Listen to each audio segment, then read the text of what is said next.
ang nag-deliver papunta sa bahay nila Pangulong Bongbong Marcos at Speaker Martin Romualdez o magpasok ng 100 billion worth of projects sa BICAM. Hindi nila ako mapatay bago ko mailabas ang lahat.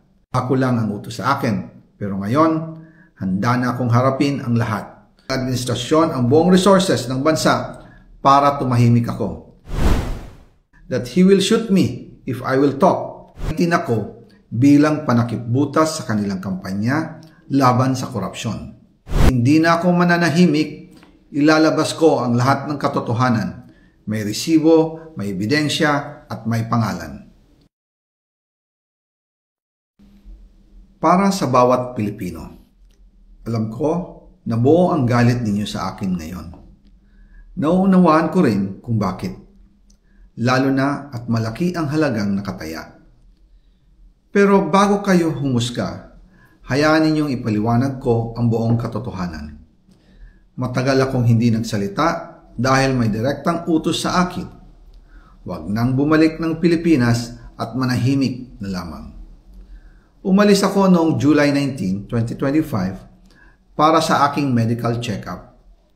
Nakaplanong bumalik pagkatapos ng SONA ni Pangulo. Pero habang papauwi na ako, tinawagan ako ni dating Speaker Martin Romualdez at sinabihan, "Stay out of the country. You will be well taken care of as instructed by the President." Noon naniniwala pa ako sa kanila, kaya't hindi ako bumalik.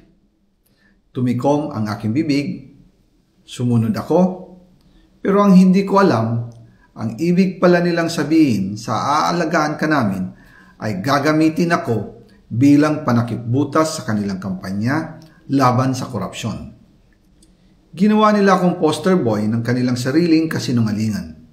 Ngayon, hindi na ako mananahimik, ilalabas ko ang lahat ng katotohanan. May resibo, may ebidensya, at may pangalan. Nagsimula ito nung tumawag si Sekmina Pangandaman sa akin nung nag-umpisa ang BICAM process last year, 2024. Ang sabi niya, katatapos lang ng meeting nila ni Pangulo at may instructions na mag-insert o magpasok ng 100 billion worth of projects sa BICAM. At sinabi pa ni Sekmina, you can confirm with Yusek Adrian Bersamin dahil magkasama sila sa meeting ni Pangulong BBM noong araw na yon. Tinawagan ko po agad si Yusek Adrian Bersamin at tinanong ko kung may instruction nga ba ang Pangulo na magpasok ng 100 billion during their meeting. Ang sabi niya ay totoo nga po. Right after our conversation, tinawagan ko po si dating Speaker Martin Romualdez at nireport ko ang instructions ng Presidente to insert the 100 billion projects. At sinabi niya sa akin, what the President wants, he gets. After ng ilang araw, nag-set po ng meeting si Sekmina Pangandaman at Yusek Adrian Bersamin sa amin ni dating Speaker Martin Romualdez sa Aguado Building in front of Gate 4 ng Malacanang at nandun din po si Yusek Jojo Cadiz. During the meeting, binigay po ni Yusek Adrian Bersamin ang listahan na worth 100 billion.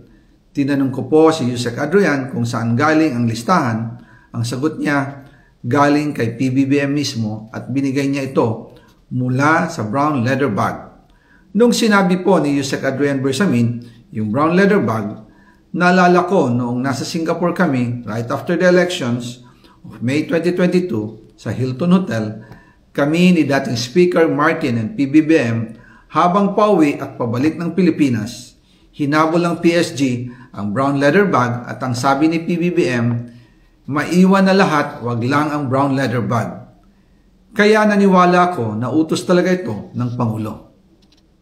Pagkatapos ng ilang araw, I informed sina dating Speaker Martin Romualdez, Sekmina Pangandaman, Yusek Adrian Bersamin, and Yusek Jojo Cadiz na kung pwede 50 billion lang ang ipasok sa program funds dahil so sobra ang DPWH funds versus sa DepEd. In practice, hindi pwede na mas malaki ang budget ng DPWH kaysa edukasyon.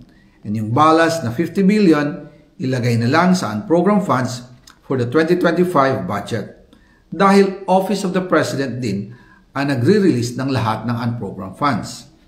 Pagkatapos ng isang araw, tinawagan ako ni Sekmina at sinabi ang mensahe ng Pangulo. Ipasok ninyo yan dahil pinangako na sa akin ni Speaker Martinian at hindi na pwedeng baguhin. Kumbaga, ang utos ng hari hindi pwedeng mabali. Again, I informed the Speaker and asked clearance about the instructions ng Pangulo. At ang sabi niya, wala tayong magagawa.